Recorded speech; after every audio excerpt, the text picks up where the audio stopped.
Lengleng ramyiwane ingkang sasangka kumanyar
mangrengga rumeng mangken tanpa siring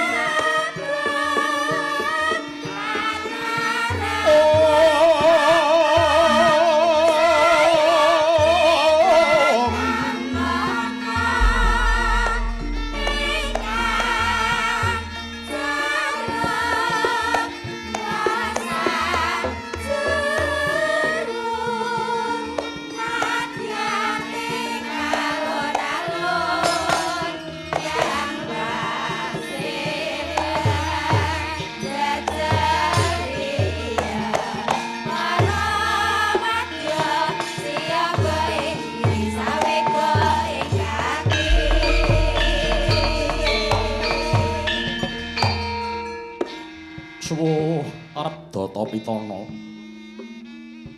suwuh werdine sirna arep nenggih swasana tentrem data hangesti wondene Pitana iku luhur sirna kang memala mahanani jagat tentrem lamun kita hangesti marang luhuring budaya ing mangke minangka pambukaning kandha wonten pulau alit ingkang ketingal lamat-lamat labet kinupeng dening laut hamung lingganing gunung ing menjila kinemulan mega hapepayung langit tur kaliling pedhut anenggih negari pundhita ingkang rinumpaka lari ing basa tuhu menika gumelaring nagari Eka Cakra nyata lamun nagari Eka Cakra bumi cengkar pasiten grasak indenging praja ingkang kathah amung padas cuwri parang miring sela karang guwa sirung jurang cerung tur kinepung sela gumlundung arang kadhing wonten kedunge situya mandheg dasar buthek tur mambek amung kantun endhek-endhek awarni ijem memblek-memblek ewadene bawah ngrika awis toya awis jawah mila nadyanto buket tur pliket inggih toya kala wau ingkang paripaksa dadya sarana gesanging kawula ing nagari Eka Cakra tanem tuwuh tansah subur labur ketawuring hawa benter oyot-oyotan samya meber karana kabenturing watu kapur gegodhongan dadya gugur sekar-sekar gagar wigar wawan wurung binabar temaning para kawula akeh kang kasangsaya sang serda gesangira papariman ngulandara angon wahyaning mangsa kala ana saperanganing kawula ingkang luru boga kanthi anjala mina ewadene asring kasoran dening ursaning prahara hamung wonten gumuk alit kinupeng kayon ijem labet cinaket ing umbul wening inggih ing ngriku dununging kedaton nagari Eka Cakra Puraya jembar hadapur jamur kang nedang megar pinayu sirap sisi ing mina segara sinangga saka guru Sela Prabata sinungging ukir sekarep plasa pinalipet paningset gangsa sak cengkang kandele sak tebah ambane talundhage tinata tinatu rengga ginaris pinggir ginambaran Banaspati wata nuju hari enjing ing ketingal ngagelah lenggahing dampar kencana lah menika Sang Yaksindra jejuluk Prabu Baka ya Prabu Gajah Kalawerku Narendra pengawak Prabata Netra Pindha Surya Kembar Grana Yayah Candhi ing Baita tutuk mengolir guwa sampun waja lir pindah parang curi jata mingis pindha pedhang linigan ngudal rikma gimbal den udal adul nglawer dumugi wadidang uluning asta pindha tarukang tuwuh ing Prabata ketingal diwud-diwud yen segu kaya gluduk yen petak kaya gelap ngampar yen gumuyu kaya grojogan ing mangke lenggah Sang Yaksindra sineba dening abdi kinasih nenggih rasek simban kepet mega minangka pamungkasing pasiban lah menika abdi dalem kinasih Kilurah Togok Tejabari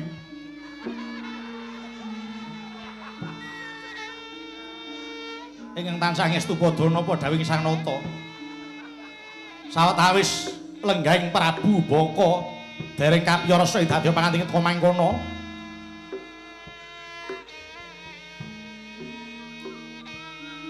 aturira ban kepet mega mecah marang semining swasana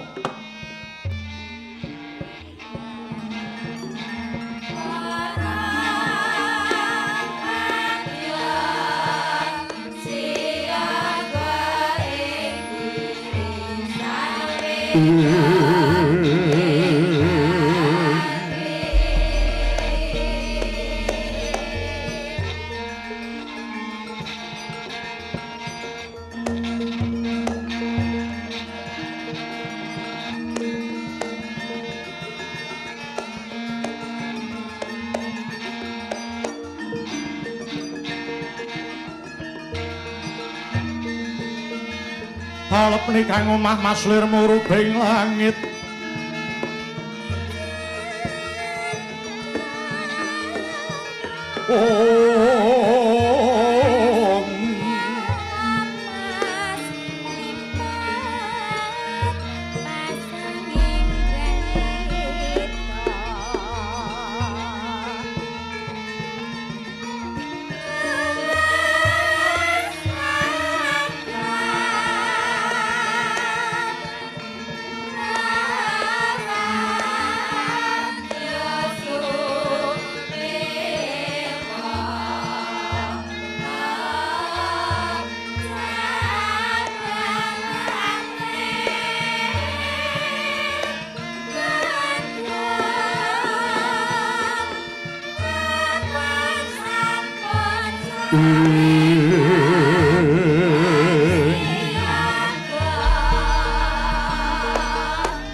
yaksa gora rupa risedeng Narendra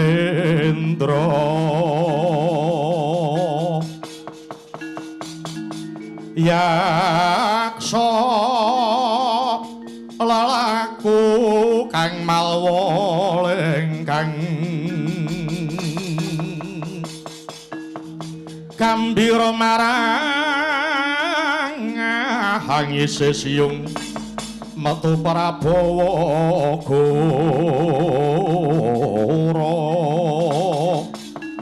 mawalian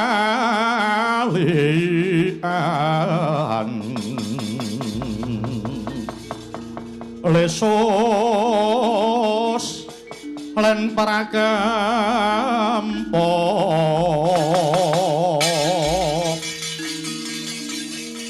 setya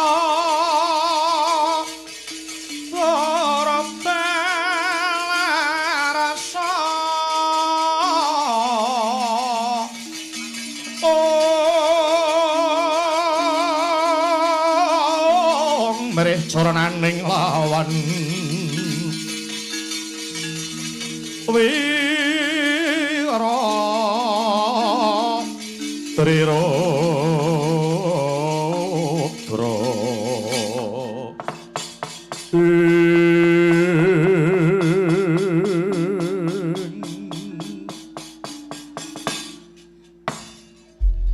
kawula nuwun sinuwun wantu-wantu kang abdi nyuwun gungging samudra pangaksami dene kula kumawani matur wonten ngarsa maduka sinuwun kang tanpa tinimbalan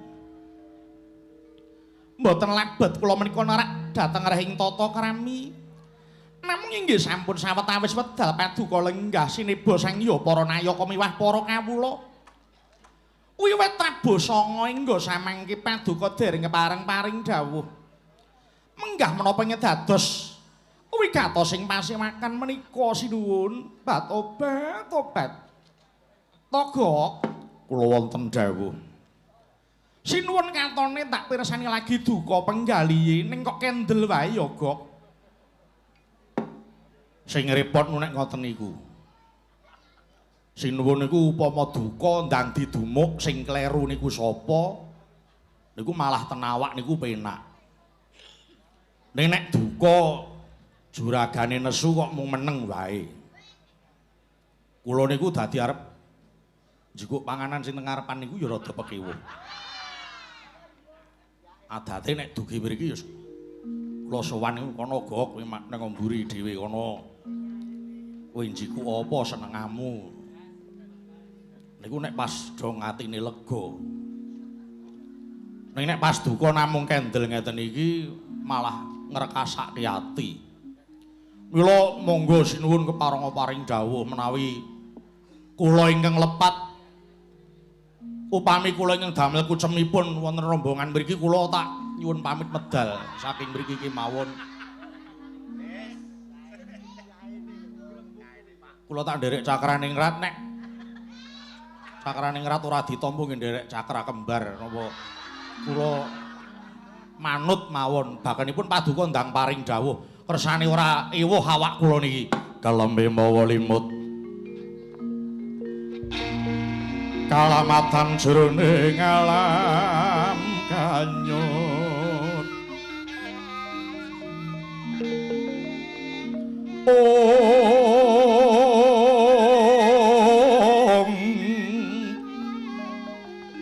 sanyatane iku kanyatan kaki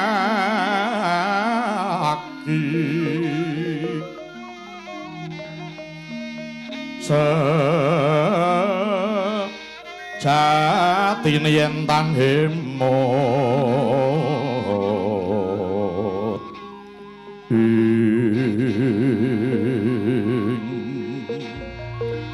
sayektine tahan bisa momor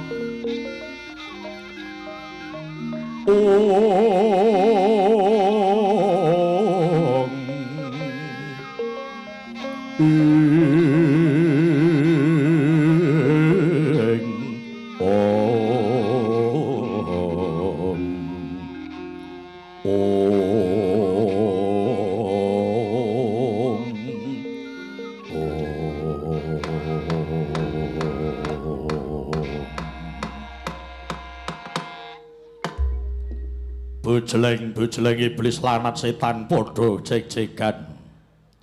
Mban kepet mega. Kula wonten pangendika ingkang dawuh. Lan kowe abdiku kinasih. Toga. Nggih, wonten dawuh sinuwun.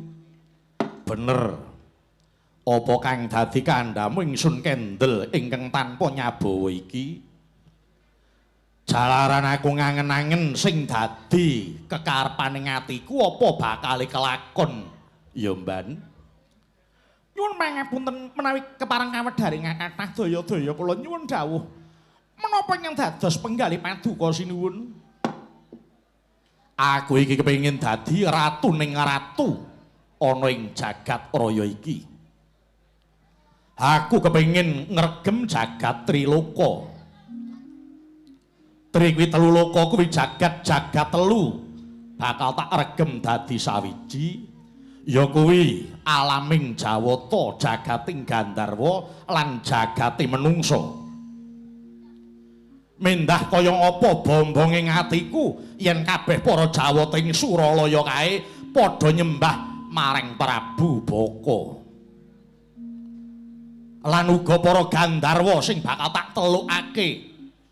Ing kono ing mengkone bisa sabiyantu marang apa sing dadi bot repoting Prabu Baka apa meneh yen aku sinembah para ratu sak jagat iki wis ora ana kang bisa mapaki marang kasudebyanku lan kekuatanku mban kepet mega. Nun inggih kula rumajeng menapa ing dados gegayuhan paduka sinuwun. Paduka wanggadhahi gegayuhan ngregem jagat Triloka menika kala wau mboten ngemongaken migunani dhateng paduka pribadi namung ugi minangka dados pengayomaning para kawula. Iya, kuwi sing tak arep-arep. Gok, nggih. Piye penemumu? Kula kepareng matur iki. Iya. Ngaten, menawi kula mbok inggih sampun. Negari Kacakra menika kemawon dipun upakara kanthi sae, mesti kemawon endahipun boten kawon kalian kayangan Suralaya. Gitu. Paduka menika ratu kang abebala raja. Sinuyudan dhateng sedaya para nayaka miwah para kawula. Terus menapa melih sing arep digoleki? Lho. Gesang menika menawi ngoyo-oyo ora wurung malah ora apik dadine. Mila cekap menawi kula pemanggih kula nggih sampun negari Kacakra monggo dipun upakara ingkang sae. Kula pitados menawi wiwit Narendra ngantos para kawula menika sae kokapti nyengkuyung menapa ing dados lekas paduka sinuwun tetela badhe mujudaken negari ing indah. Tuwin gemah ripah Lojinawi kerta tata Turaharja. Menika ya mengko kena kanggo tetimbangan. Seje sing tak rembug. Nun inggih, Mban, wonten dawuh. Kowe ngerti pekaremanku kuwi dhahar apa? Nun inggih, pekareman paduka sinuwun dhahar daging menungsa. Iya. Mongko wis dadi gumathok ing rembug wong sak negara Kacakra iki kudu duwe kewajiban. Ya kuwi kang gilir gumanti.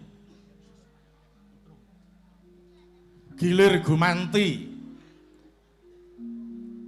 pasok darah kelawan jeneng ingsun wujud beras sak grubak lawuh menungsa siji. Mongko iki daharanku randhat, Mban. Iki telat sing dadi daharaku, iki tiba gilirane sapa? Nun inggih.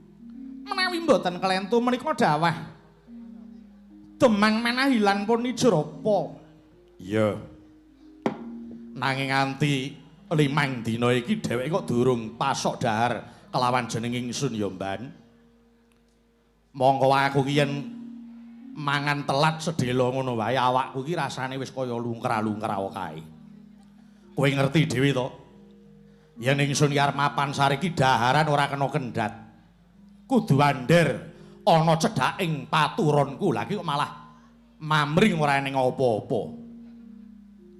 Nyun pangapunten sinuwun. Piye? Ingkang paduka dawuhaken kala wau jare menggalih dhateng para kawula ning glethek pethele kok niki malah mung arep ngebot-boti para kawula kanthi ndawaken urak.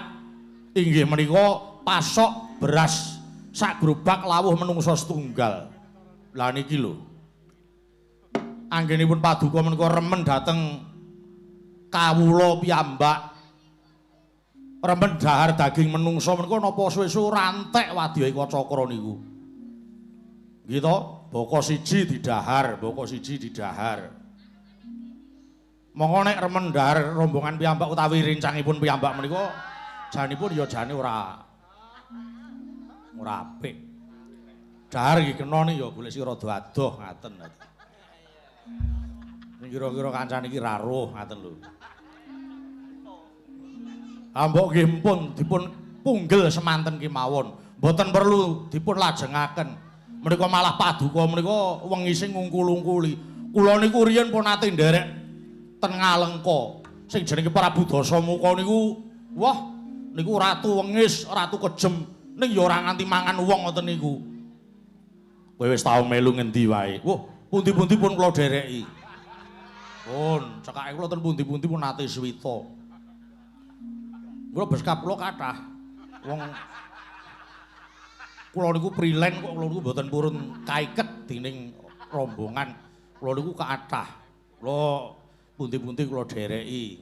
Mila kula ngertos watak wantune niku. Mila kula suwun dipun punggel semanten kemawon. Lenglenging driya mangu-mangu. Mangun gung kanduhan rimang lirlena tanpa kanin. Yen tan tulus mengko sang Dyah Utama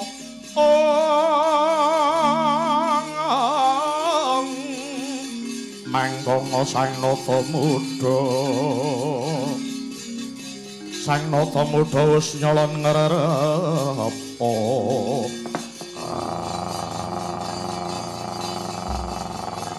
ban kula wonten dawuh apa pancene Jrapa kuwi arep merengkang saka pernatan? Apa dheweke ora wedi marang Prabu Baka Wanuh-wani Lirwa ing kewajiban? Mula dina iki kowe tak utus, Mban. Mara kowe lumawata ana Malahinan. Takrwarek apa sing dadi karepe Demangi Jrapa?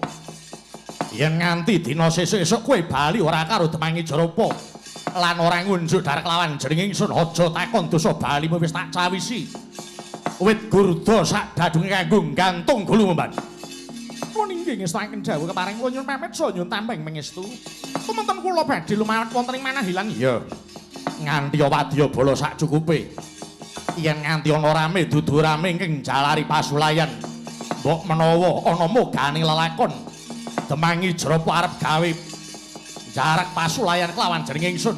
Aja wedi kangelan Jrapa sak kulawargane kudu dirangket. Dirangket dilarapake kula ngersani ingsun. Nun inggih. Terang terwaca dawuh paduka keparing kula nyuwun pamit saha nyuwun tambeng mengestu ya muga lega ing karya lakmu Mban. Ya telangening kalang nyuwana gelar wanda muncar. Tinone rega konang.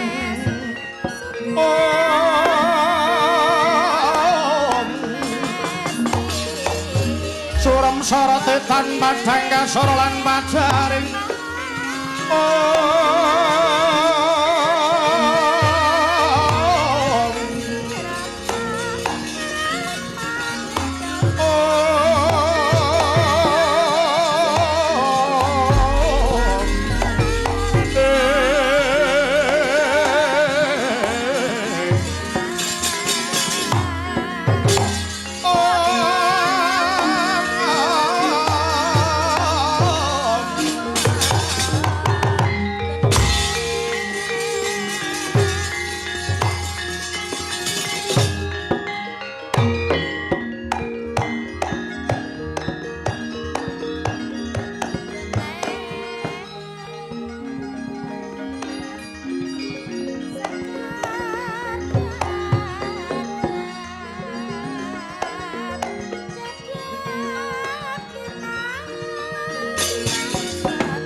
Togo nggih kula wonten dawuh lan kowe tumenggung kumandhang garba. Nuwun wonten pangendika dawuh sinuwun.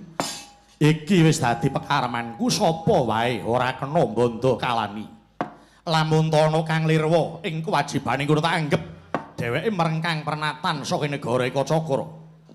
Yen nganti Demangi Jarapa ora mujuti sing dadi kesagwane, aja takon dosa wong sak manahilan bakal dadi daranku kok. Niki sasampunipun kula mboten kainan ngipetaken dhateng Paduka Sinuwun menawi kersa Paduka mekaten inggih sampun kula namung nderek kemawon. Ya, kowe tak lilani ngawat-awatana mban kepet mega. Niki keparing kula nyuwun pamit padal saking pancian Paduka Sinuwun. Duga-duga tiga ngati-ati aja kong sigeri. Kumandang garba nuwun wonten menging dawuh kowe aja kering gawe tumuli melu mban kepet mega. Nakerwarek apa sing dadi karepe Demangi Jarapa. Niki tak jaluk yen wis aguh aja mbalinjani sing dadi upayamu.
wis bablas bidaling para wadyabala saking nagari Kacakra ingkang den pandegani mban kepet mega lumawat wonten ing Manahilan. Ing mangke gandya kang winursita lampahing para Pandhawa kandhek wonten ing Manahilan.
Kalame mawa limut kalamatan jroning alam kanyut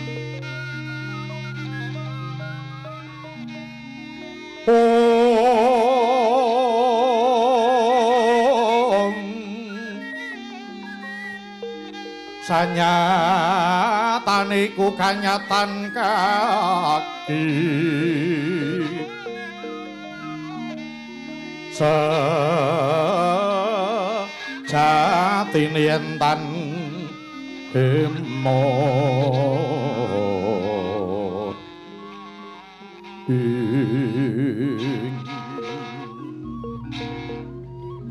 sayektine tahan bisa momor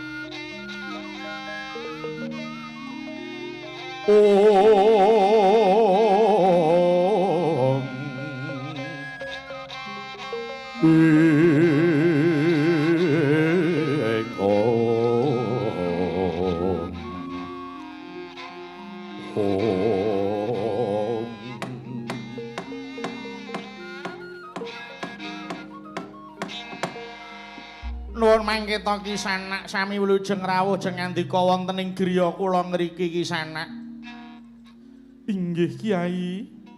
Rarja sowan kula niskala mboten langkung taklim kula mugi katur jeng ngandika Kyai. Oh inggih Kisanak kula tampi dawah sami-sami.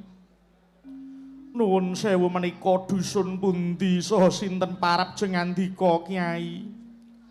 Nun inggih menika dusun Manahilan tlatah negari Eka Cakra.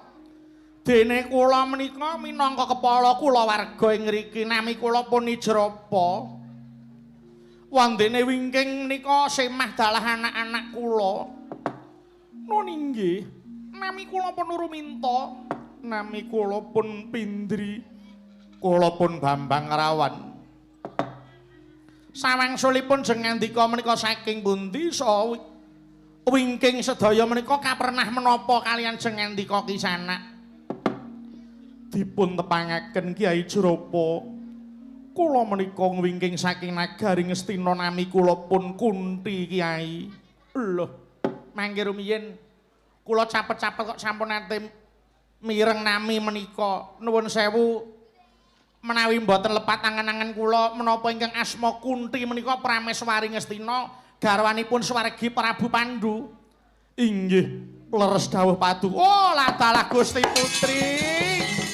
Oh, kowe ladalah iki malah Gusti lungguh ngisor. Oh, ngapa pangapunten, pangapunten.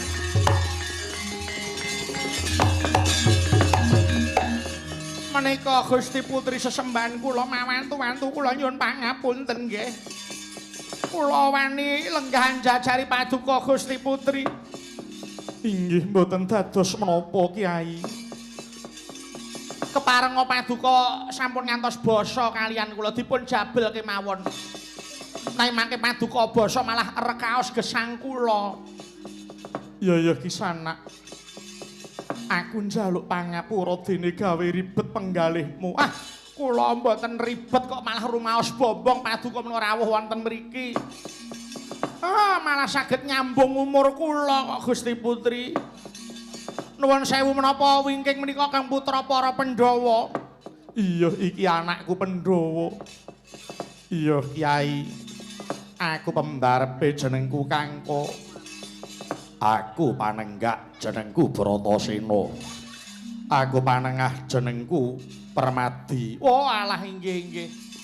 Ingkang kalih wingking menika napa Kang putra kembar? Matane sajake ra patek kembar iku kudune padha kok. Ha wong kene gedhe ro cendhek kok kembar. Senes. Wah kembar kok lethek kaya ngene ya ora enteng. Kula niki abdi kinasihe. Oh, abdi kinasih nggih. Kula Petruk niki adik kula Bagong. Oh, nggih. Waduh Gusti Putri, kula rumaos bombong kaworan bingah dene paduka sampun kepareng rawuh wonten mriki. Wonten menapa menika wonten menapa?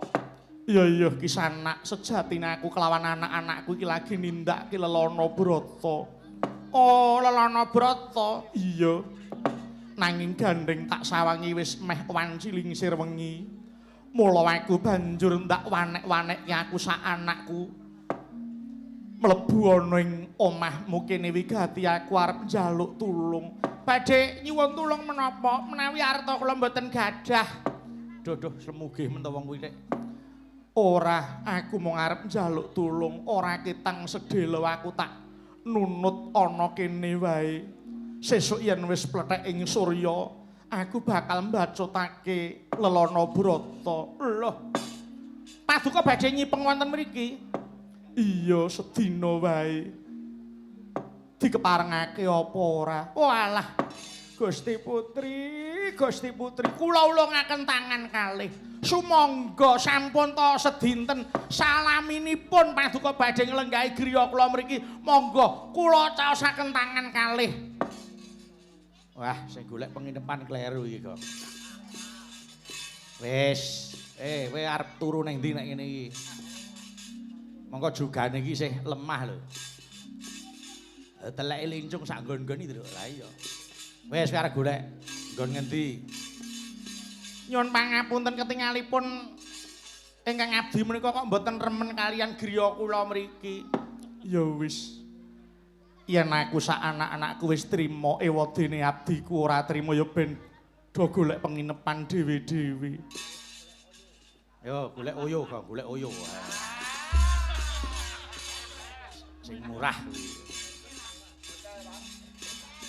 Yo golek hotel yo. Golek hotel merah putih. Wis ora sah ragat kuwi. Ah iya ta. Oh alah. Wong sing dinunuti ora apa-apa sing Ndara Putri wis kersa ya saking kowe kok le semugih men. Iya Kyai, yen pancen mengkono banget panuwunku dene sira Kyai wis nampa karo aku. Inggih. Lan uga yen ana keparengmu ora ketang mung sak cokotan. Aku njaluk pangan kanggo anakku. Oh, ngeten. Iya. Oh, nggih, mboten napa-napa. Wonten pinten sedaya? Cacahe ana 6. Oh, 6. Iya, 10. 10 kok 6. Ora papat piye nek ngene iki? 10. Kok wis melu ora direken aku. Ngerti ora mangkat ya kok. Ha iya. Aku mau mesake aku anakku kembar. Oh inggih mboten dados menapa.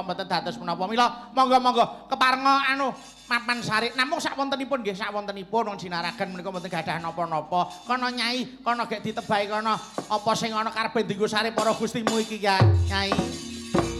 Oh. Monggo pinarak mriki monggo. Iya banget panuwunku. Duh. Ngimpi apa? Monggo lho Raden, monggo kula dherekaken. Iya, Nyai. Monggo mriki.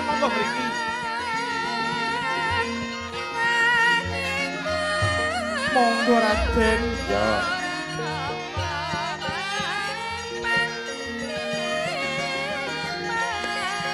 Oh, golek nggon dhewe ngono. Nggih. Golek ya.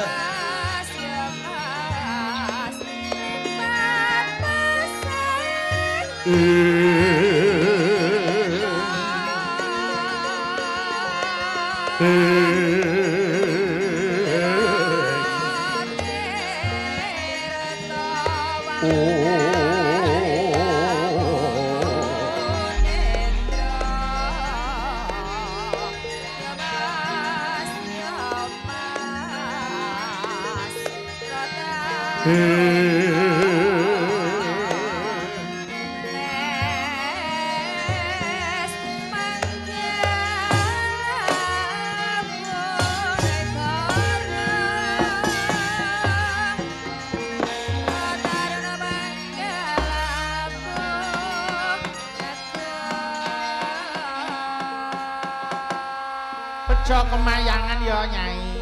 Nggih Pakne, omahe awake dhewe nggo sakre para gustiku.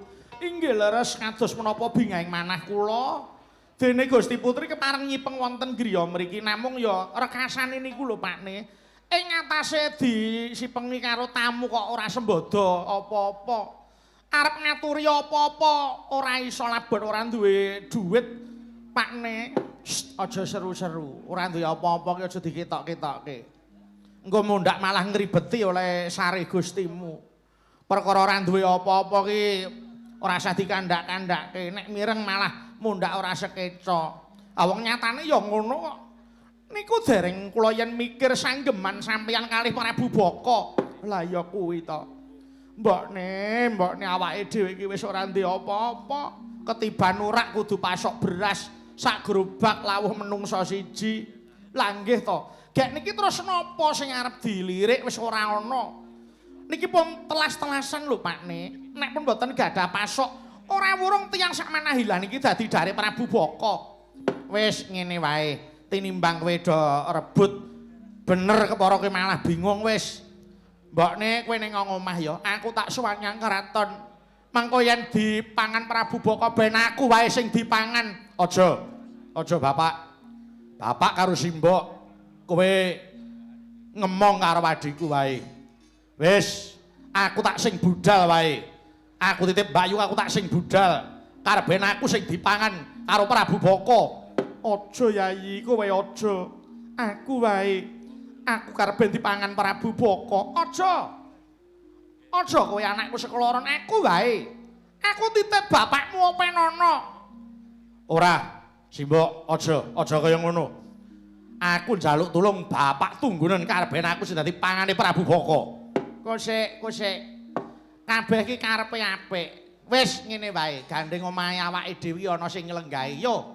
Wong papat iki mangkat kabeh ning keraton. Ge dipangan kabeh karo Prabu Baka. Ngatengi malah langkung prayogi. Ah, wis ngono wae. Murid dhewe mangkat kabeh yo ditinggal wae. Wis ana sing nglungguh kok apa rasa dadak digawe bingung. Yo mangkat Nyai Kacakra wae.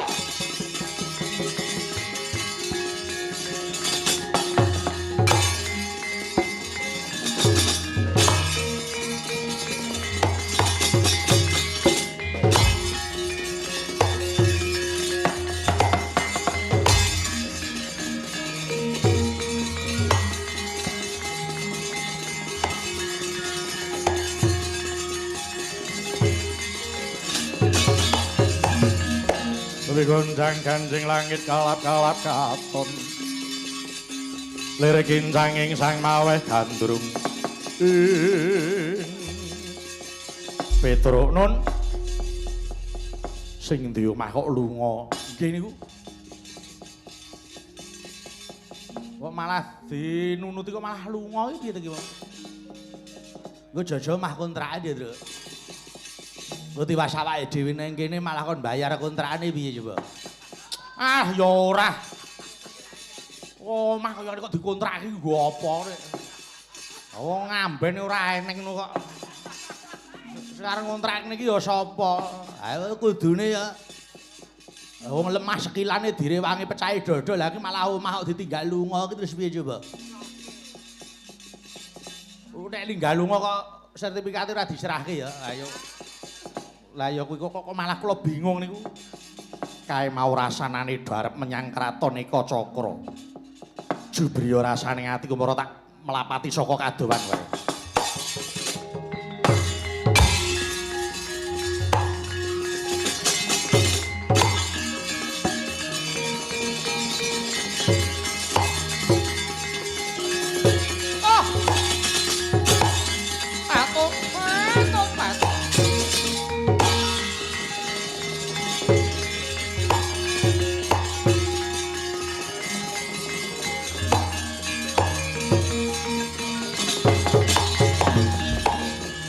Menika Nyai Menggung kepon mega. Ya.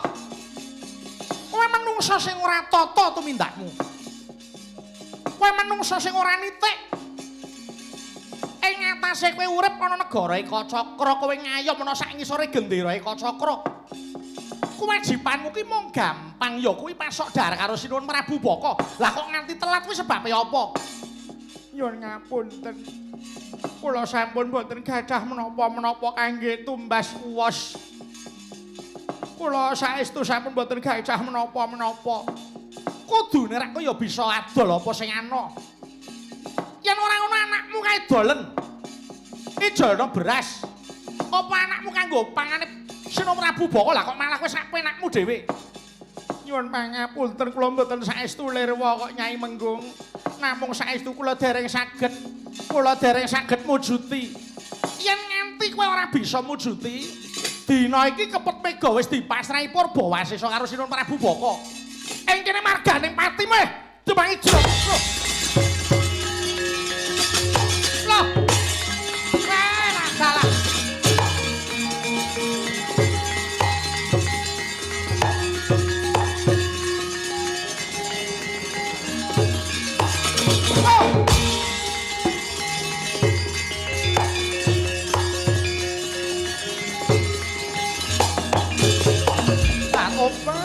Tobat.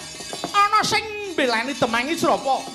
Wadya bola ing kacara ngobyok dina iki. Ayo.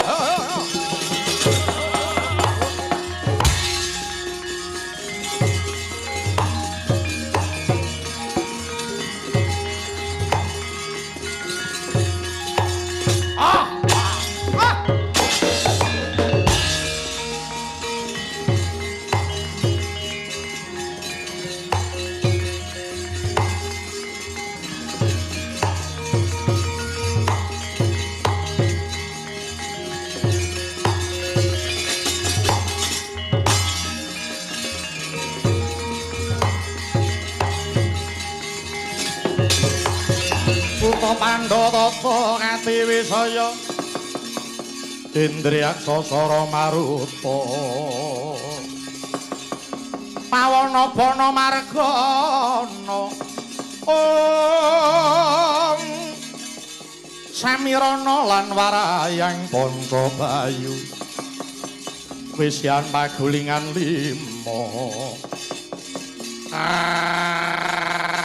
pun limo seleng iblis lanet Satri bagus marang aku kowe sapa? Permadi kang dadi kekasihku balik sira iku sapa? Aku Kala Cengkong Puspanala. Ana karepmu aku goleki Demangi Jrapa. Demangi Jrapa dadi tanggung jawabing Permadi. Sapa wanuh-wani gendak sikara. Ing ngono kudu sumingkir saka papan kene. Prayat lu ngati-ati janji ora minggat. Tatep kudu bajur kowe Gus.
Mangi Jarapa rasah golek sing ora ana. Anake lanang hayono parat. Ha! Hoi! Ha!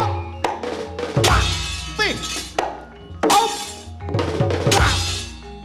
Hoi! Ti!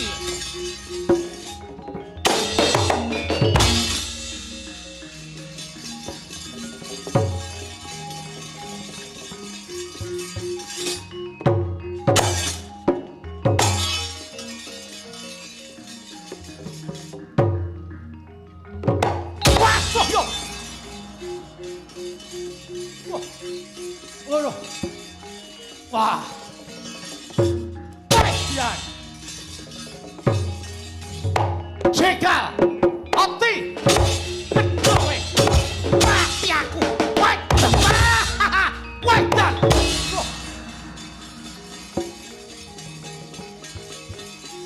Wah. Ho, ho. Woi. Hei. Go. Go. Hei. Wah. Tia. Hoi. Oh, hei. Woi. Tia. Wah, goyo.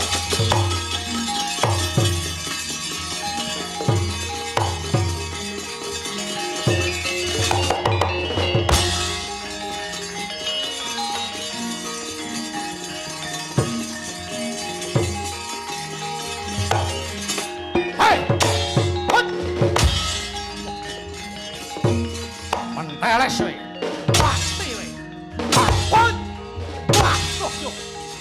Hoi. Wah. Hoi. Hoi. Wah. Hoi. Wah. Ho, ho, hoi. Hoi. Wah, ya. Wah.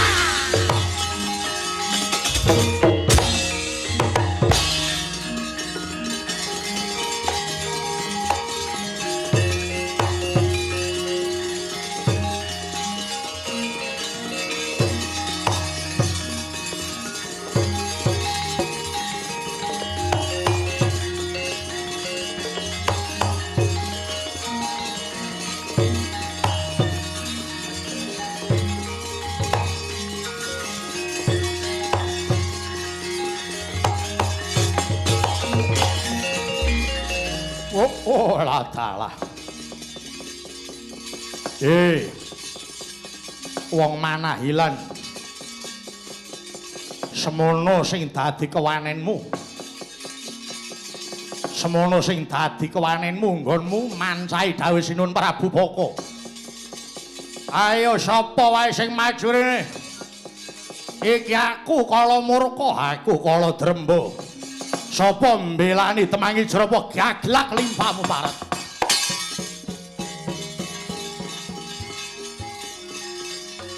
Wah. Ah.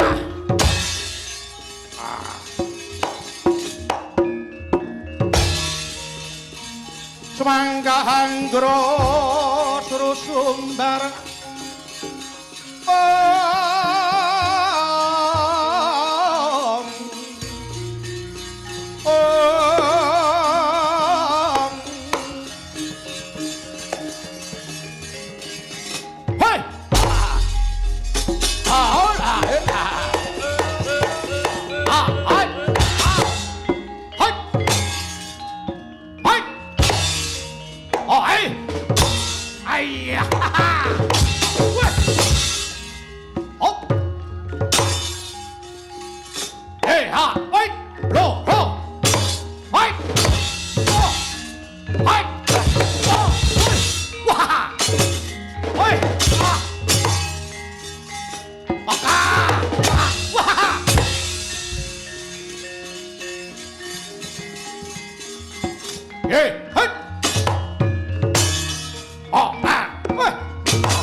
Ayo. Ayo melek kowe. Ayo tangi. Siyahene wis arep merem ae. Ayo. Ora cucule nyate mau. Konangan satpame entek iki sisan. Buta pirang-pirang hargae kisruh ning kene. Ayo rene. Oh, buta ngopo meneh apa rumasane dikira-kira wedi karo. Ayo. Kok nek pas nyepruki gong cinane tutuken.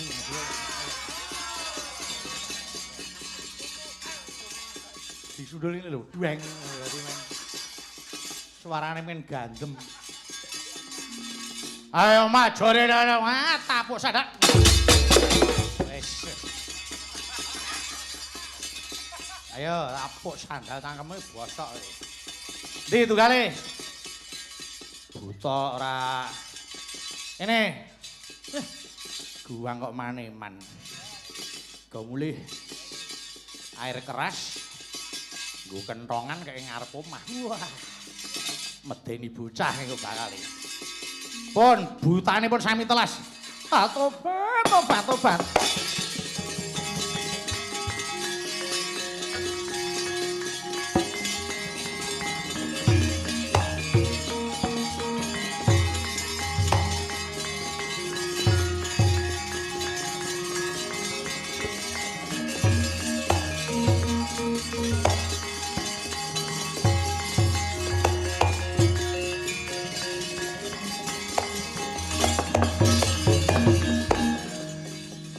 Bagus, kowe kuwi sapa? Permadi kekasihku balik sira iku sapa? Aku mban kepet mega saka ing negara Kacakra. Aku ngeman karo kowe ya cah bagus. Tinimbang kowe perang karo aku bucik kulitmu. Luwung ayo kowe dadi bojoku wae. Ora watak. Permadi mung nampa kang dadi rembug mayu. Yen kowe satriya nadyan wanita majuwa. Kowe kok nganti lara sing mesake aku lho wong bagus. Kowe gelem karo aku ya. Aku wegah yen nglarani karo kowe. Aku sawetara wis dhewe aku urung duwe bojo santi sayahene. Kowe karo aku ya. Wis to kowe njaluk apa tak turuti. Wong wedok ora idep isin. Soroh-soroh karo wong lanang. Wis ora diarepi barang kok ya meksa nonyol-nonyol wae. Yen aku ora duwe isin, bakune brantaning atiku keturutan. Wis to kowe njaluk apa wae tak turuti, tak mulyake uripmu. Ora sah kowe nganggo tembung kang ngrunce sumingkira. janji ora semingkir tak tigas murdamu patobat. Kepos aku tegel karo kowe wong bagus. Wong bagus kok nganyelke lho. Kedian. Doh. Wah, doh. Ayo. Nyapa jane iki? Oh.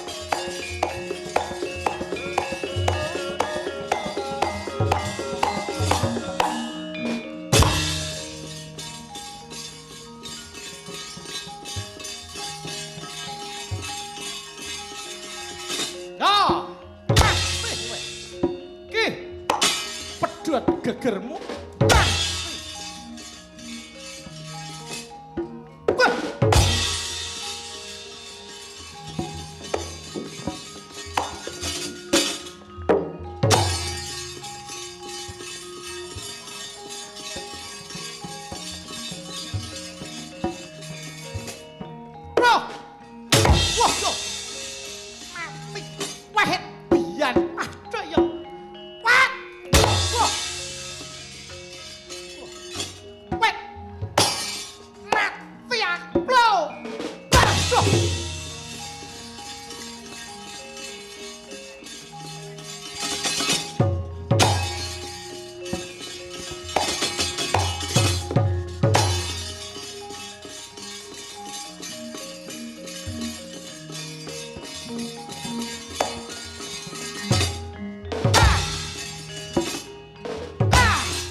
Kok yang diladeni nyuwen-nyuweni.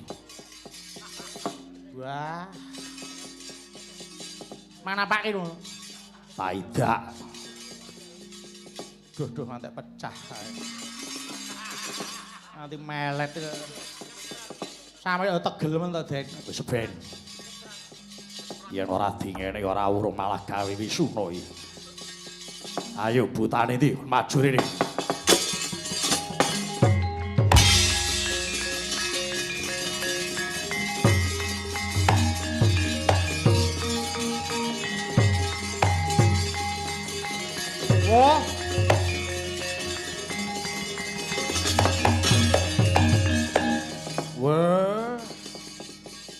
Sida mati. Wah, iki manah hilen akeh men satriya ampuh iki. Iki ora menungsa lumrah iki mesti rasaku ora kepenak. Aku capet-capet kowe wis tau ngerti kuwi sapa ning iya apa udu. Hah, dadi atur yang Eka Cakra wae.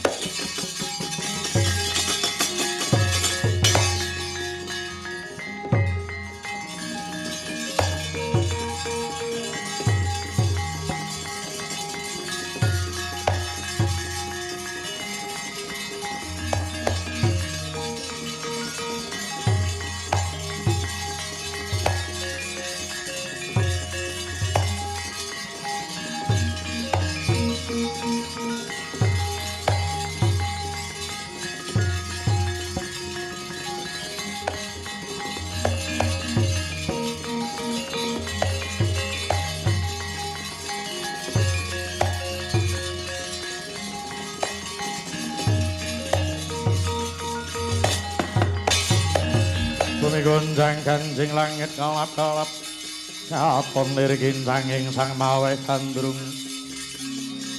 sabarang kadulu ukir moyak naik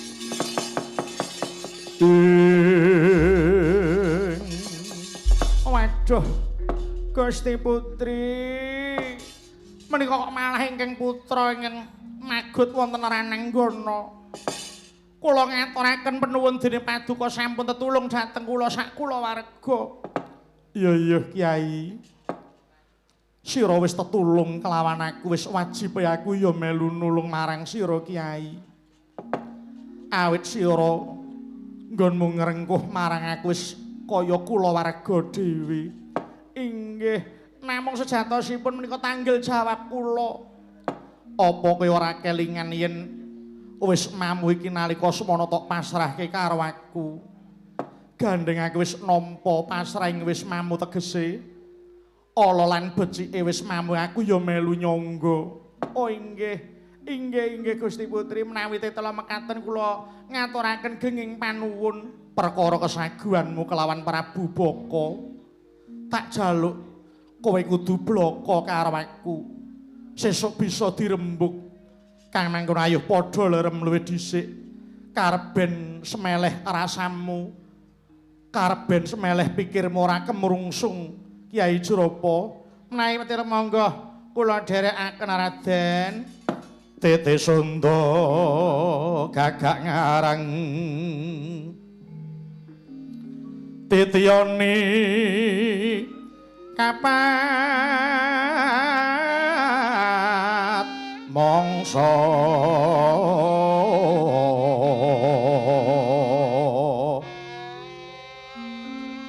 wayahe wus madya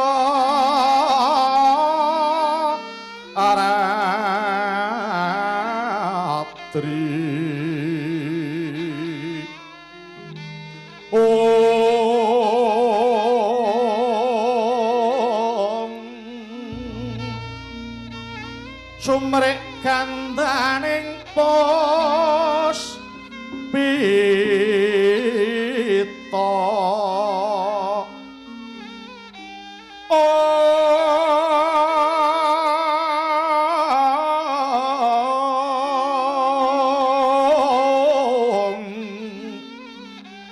habyur lintanging gegono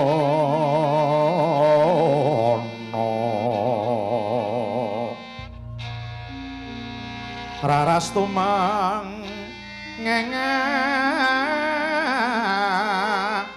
koso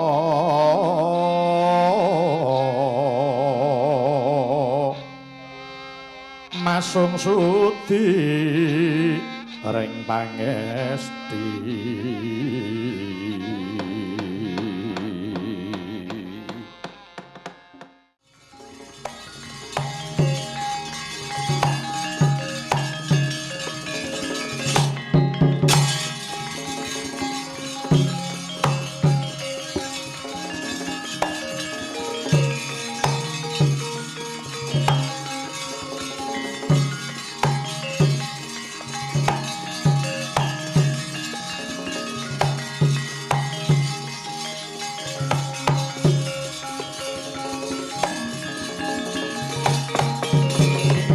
gonjang kanjeng langit kelap-kelap katon lirikin sanging sang maweh gandrung sabarang kadulu ukir moyak mayik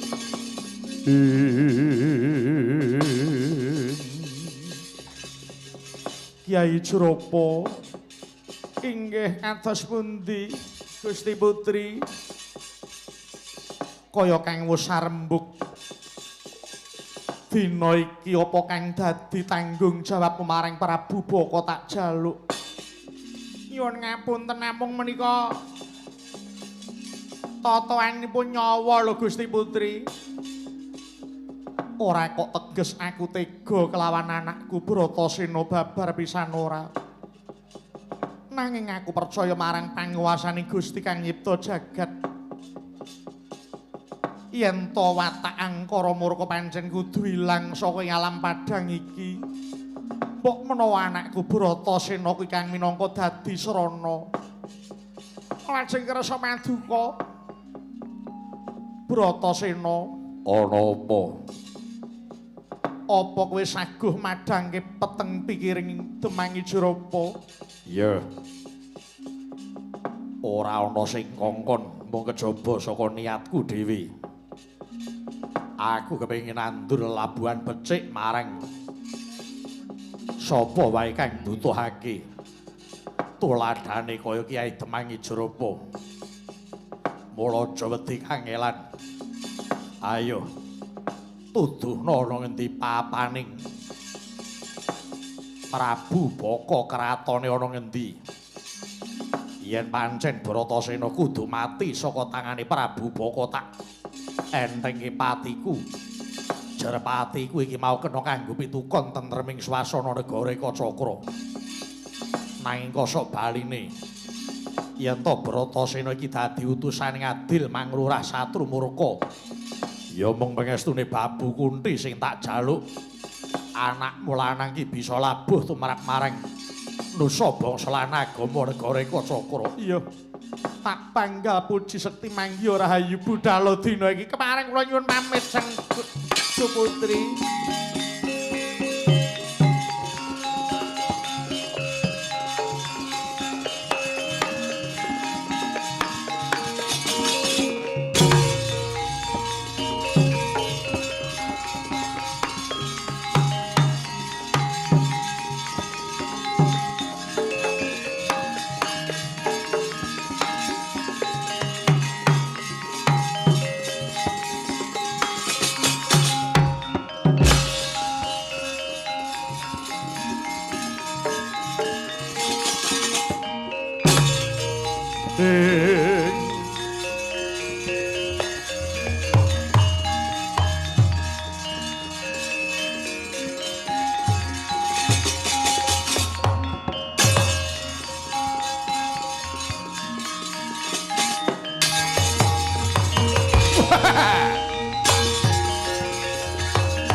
Sasara Maruta pawana bana margana samirana lan warayang tangga bayi wisian pagulingan 5 ing pokok melayu-melayu ana apa inggih kepareng atur wuninga bilih kang abdipun ban kepemika gugur wonten ing Rananggana kathah ingkang sami mbelani dhateng puni Srapa bangsat elek.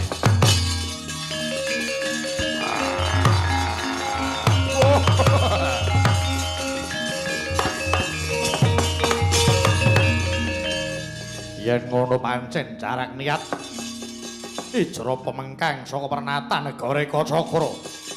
Tono salaku jantraku manah ilang tak ora arik kok.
Negara kang bala tumingal acambo samya medali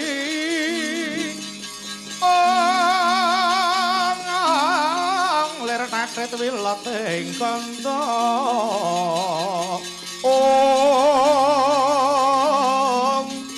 kayu engkong mangun paniti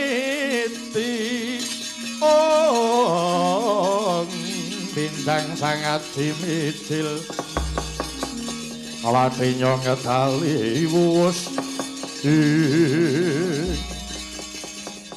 upama kowe ora tekan kene kelakon ilang nyawamu lan kabeh kula wargamu Hijropo nyun pangapunten Radi Randhat sowan kula kowe arep lirwa saka kewajiban babar pisan boten kula menika inget kewajiban kula namung inggih kawontenan kula sak kula warga sampun boten gadah menapa-menapa terus saiki karepmu piye namung ngaten sinuwun edengipun kula mlampah badhe sowan paduka sinuwun kula pinanggih tiyang ingkang badhe nyuwun pejah ana pawongan jaluk mati inggih endi menungsane ing wonten wingking kula menika wong gagah gedhe dhuwur walah dalah mara ngaku kowe iki sapa he aja mung meneng wae ngaku kowe iki sapa apa bisu apa piye wonge boten piyambakipun menawa pancen jarak tapa bisu awit ngertos badhe dipun dhahar paduka sinuwun supados resik lair batosipun ngaten oh iya ya yen pancen mengkono kowe ora bisa pasok beras kanggo jeneng ingsun hisamu monggo menungso iki inggih namung menika tiyang pasrah tinimbang enes wonten donya menika badhe nyuwun pejah oh iya yen pancen ngono sumingkira yen pancen wis diantepi ngaliya kaon tak tadah cara mangsa maju rene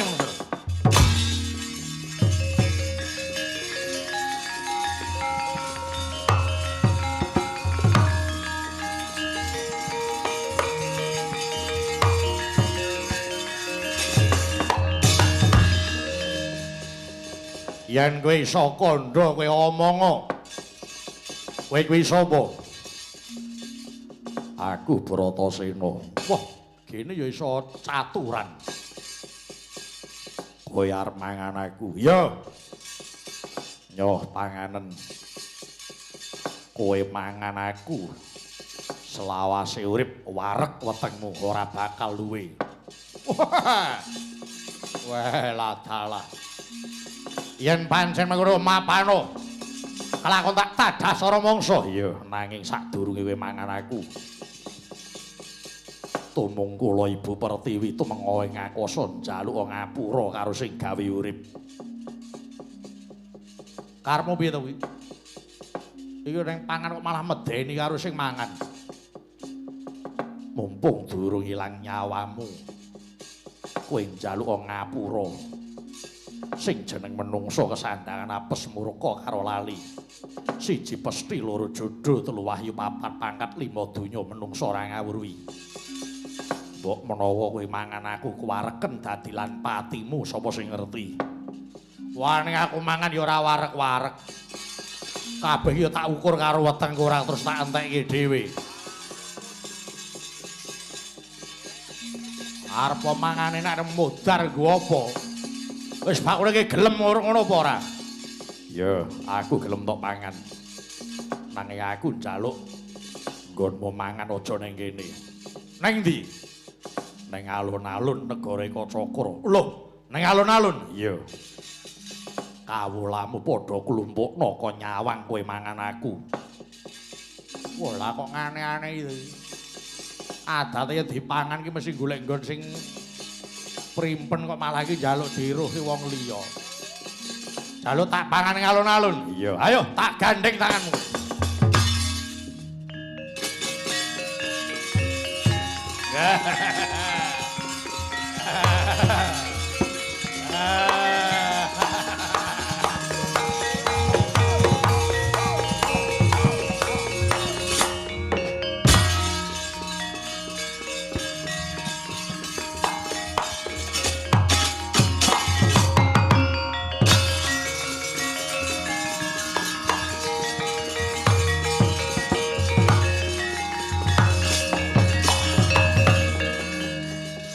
Wis tak turuti.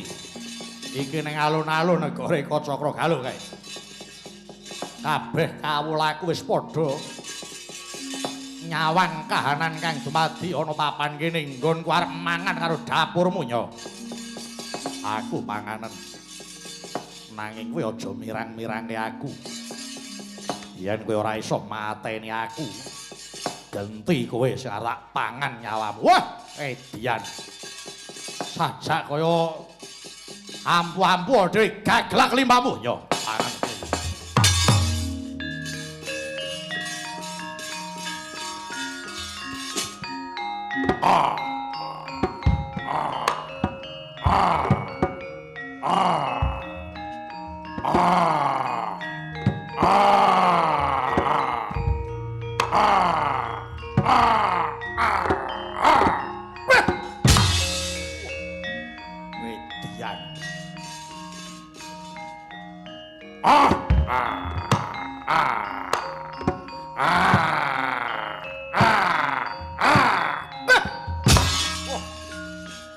Wong-wong apa iki?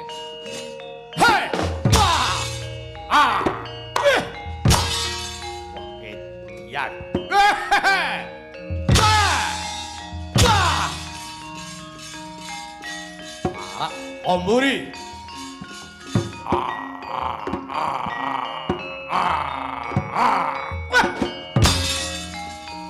Kowe iki gelem tak pangan apa ora? Yo. Jane wis nyoh lho jane. Jane wis pasrah wis penak banget lho jane iki. Angel.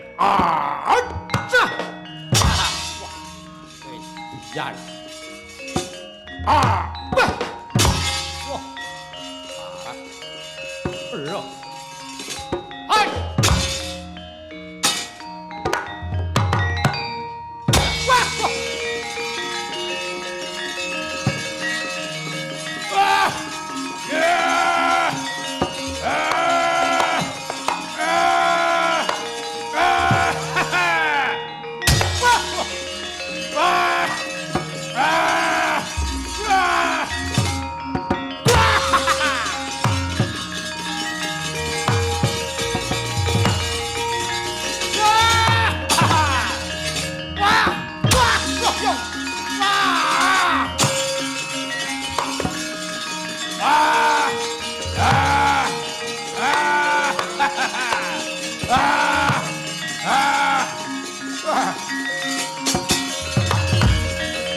Aku arep tok kapake wis dadi janjiku.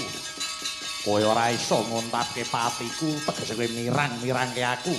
Yo iki sing dadi karma tadhano kowe. Waduh yo. Wah! Hai! Wah! Yo. Wah! Wah! Wah! Wah! Out! Out! Wah!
Gusti Putri. Unjuk syukur rasane Gusti nganyipta jagat dene kang putra sampun saged kasembadan nentremaken swasana negari Kacakra. tuwin sampun saged milujengaken kula sak kulawarga. Iya. Aja matur nuwun kelawan aku matur nuwun marang Gusti kang nyipta jagat. Aku lan anakku iki minangka kelantaran wae. Oh inggih. Inggih Gusti Putri, matur nuwun. Kyai, kados pundi wis lega rasane atiku.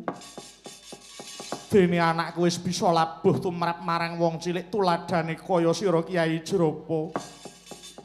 Tak sawang iki wis wancining Surya manjer tengange aku arep mbacutake laku Lelana Brata. Lah mbok inggih sampun kesesa to. Dipun sekecakaken rumiyin. Ora. Yen aku kesuwen ana kene malah ngendhoni nggonku duwe karep Lelana Brata kelawan anakku. Oh inggih menawi kersa maduka. Kula sumanggaaken kula menika dereng purun pisah kaliyan maduka dalah para putra. Menggolya dina yen wis ana keparengi Gusti kang gelar jagat engko rak ya bisa ketemu meneh. Oh inggih, menawi ngaten monggo. Monggo Gusti Putri nderekaken tindak paduka. Mugi anggen paduka Lelana Brata ing mangkinipun manggih yuwana. Ayo Bratasena aja kesuwen ana kene mbacutake laku. Ayo tak derekke babukune.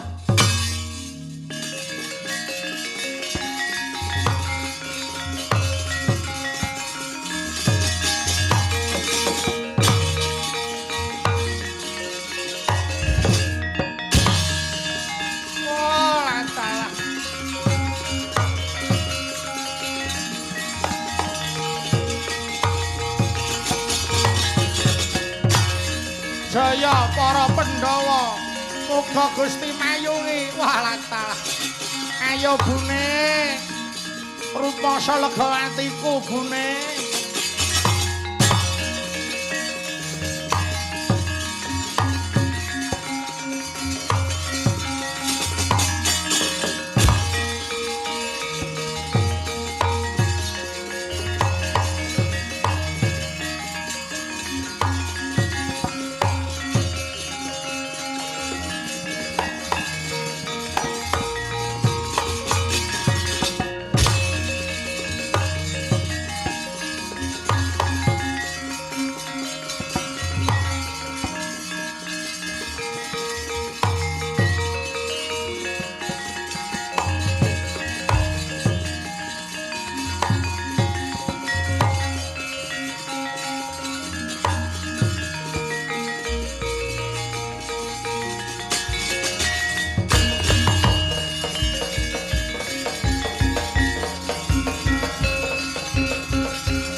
Sang Ratu Jimat.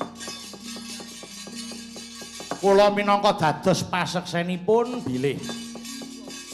Ingkang putra Raden Bratasena sampun saged merdikaaken kawula negari Eka Cakra. Nyatanipun saged milujengaken dhateng Demangi Jrapa sak antek-antekipun Kyai Semar iya. Namung mugi andados ning kawuningan menika para kawula Eka Cakra sami mboten lila kepara badhe merjaya dhateng Raden Bratasena. Wis sumingkira karepe dirampungi anakku Bratasena.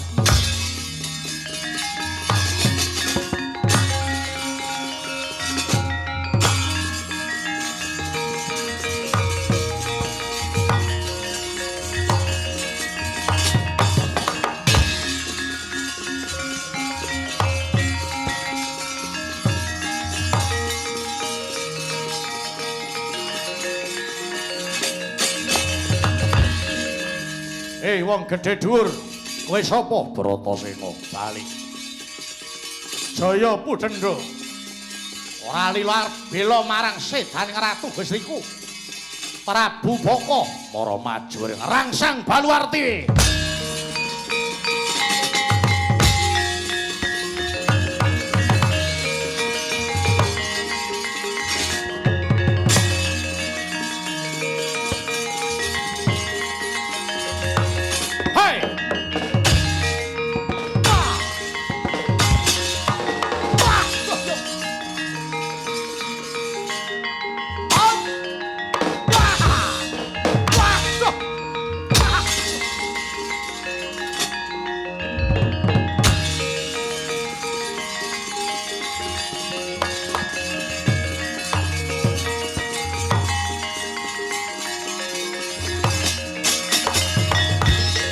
Titir hilang nyawamu ya.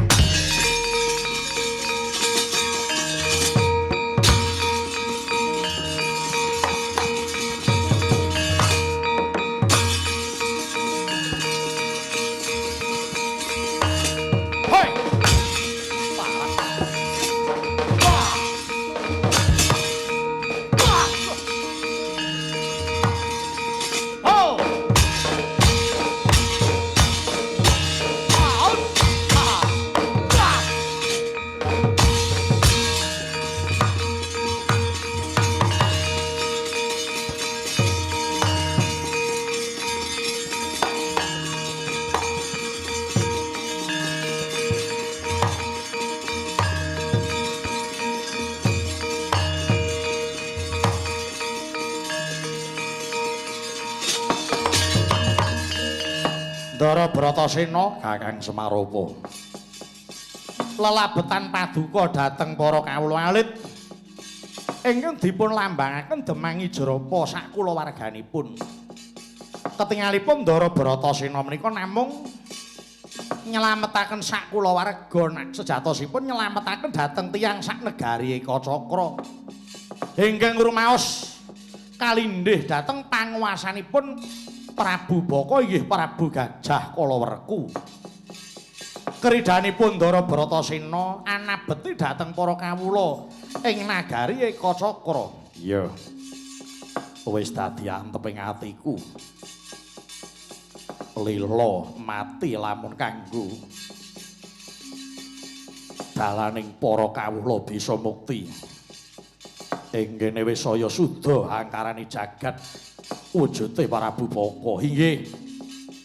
Lekas paduka ing kados mekaten kala wau sageta tinulak dhateng anak kula pun Jagat Jenar Ariyanto. Sageta dados senopatining kulawarga. Iya. Sageta dados tepa patuladaning para kawula muda tetep tresna ing budaya. Aku melu nekseni. Kanthi kasembadaning lampah paduka mangurah satru murka Prabu Baka teges sampun titipur ning gati lelampaning dalu menika kula pun Semar sak kanca ingkang ngayahi wajib ngrumaosi kathah lepat saha kirang mawantu-wantu nyuwun gunging samudra pangaksami sak bibaring ringgitan Naraka Masigit Ariyanto sak kula wangsa tansah manggih hayu-hayu rahayu niskala taman budaya sambongan tetepa ngrembaka ing salaminya. Monggo kula kanthi sesanti sepisan merdika salaminya akhirul halam. Wassalamualaikum warahmatullahi wabarakatuh. Saka bungahku bakal joget tandha syukurku. Sumangga Den.